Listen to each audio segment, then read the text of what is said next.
SMT Nation, we back. We are going to be a deep we are going to be doing a deep dive today into a topic that has become a little bit contentious. Are fixed wireless access 5G home internet customers slowing down mobile networks and making the mobile customer have a degraded network experience? These are pretty critical questions. Mobile networks like Verizon, AT&T, and T-Mobile are designed for mobile data connections.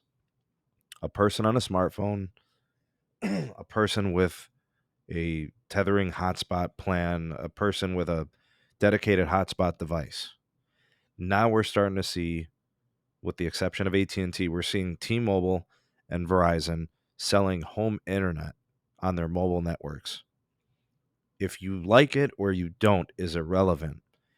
This particular set of data, which was an infographic made by Verizon, based on their data usage, based on their customers, here is what they are saying. They are saying that their mobile customer, meaning you and me that have smartphones on their Verizon mobile network, have peak mobility usage between 12 p.m. and 6 p.m. Okay, so what are you doing with your mobile network before 12 p.m.? Yeah, there's some people on the mobile network before 12 p.m. All right, so 11 a.m., 10 a.m., 9 a.m., all those things. It's just not peak usage. Peak usage for the Verizon mobile network is 12 p.m. to 6 p.m.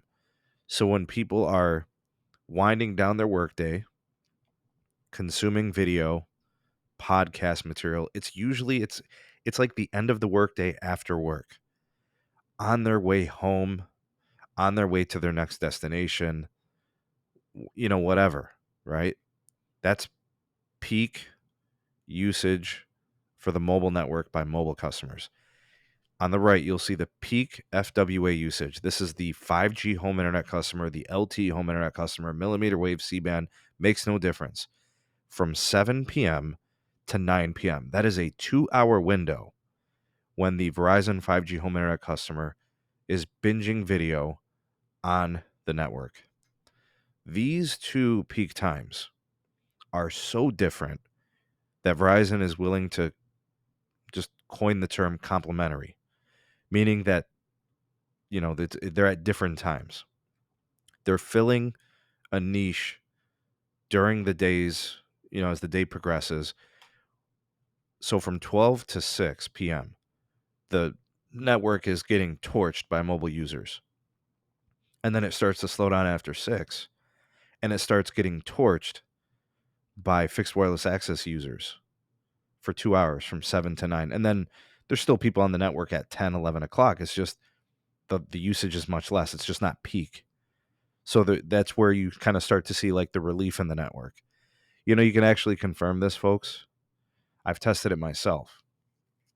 I have both the 5G home internet from Verizon, and I have the mobile plans too. And I can confirm this. That I see this exact thing.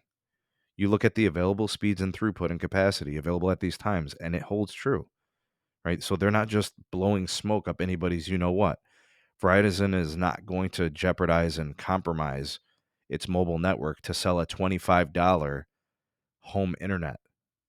You see what I'm saying? So I believe this to be true. I believe this to be the case in my own anecdotal testing, along with Verizon backing up their data usage from their customers. So the question is, are fixed wireless access customers, 5G home internet customers, degrading the networks for Verizon and T-Mobile? Well, for Verizon, according to Verizon, no, they're not. It's a different time of peak usage. Maybe there's a little bit of overspill, right? Maybe this goes into the 12 to 6 p.m. window for the mobile user. Maybe it spills a little bit past 6, but it's starting to recede in usage. And that's where the fixed wireless access picks up. They're just monetizing the available capacity at different times of the day, because the question is not, there's not a finite amount of gigs that can be used on a network in a day. It's how many gigs can be pushed through their network at a given moment's time. I think that's what people fail to realize. If sites have adequate backhaul, 10 gig circuits. Sites have complete modernization, including millimeter wave and mid-band channels. It's quite possible for Verizon and T-Mobile to support both use cases based on this data. If a site becomes congested, I personally believe that's more so a T-Mobile problem because T-Mobile is growing its mobile user base. Let's talk about that, right? T-Mobile's mobile users are probably the same window. Why would they be any different? Fixed wireless access window and, the mobile user. So when are T-Mobile's networks when's their network getting congested, right? For mobile users for fixed wireless access. If the fixed wireless access window is causing congestion, that means they signed on too many users for fixed wireless access. If the mobility usage window is getting congested, they're just outgrowing their network capacity. But I mean, doesn't T-Mobile add 5, 6, 700,000 net adds every quarter? Every quarter? Didn't they take on Sprint customers? 40 million subscribers? Right? This is not the fact that T-Mobile's network is starting to get congested from the home internet users. That may or may not be the case. I don't think they're taking on too many users for the fixed wireless. I think it's this. I think the T-Mobile customer base is getting is growing faster than they can build the capacity, actually. This is going to force T-Mobile to have to get 10 gig backhaul. That's less of an issue for Verizon because Verizon owns 50% of its fiber to its tower sites. They have a fiber business, right? One fiber program is really pushing the issue. T-Mobile doesn't have that, right? Verizon's doing millimeter wave. Verizon is going to have 200 megahertz of C-band clearing next year throughout like 70% of the country. They're doing cbrs, right? They're doing small cells and C-RAN. T-Mobile, I think, is going to be the one that's going to be having the biggest issue with this. And it's the mobility. I don't think the T-Mobile home internet user is congesting the network. And don't forget, folks, Verizon's fixed wireless access has a QCI. It has a quality of service requirement and guarantee. 300 down, 20 up to those speeds.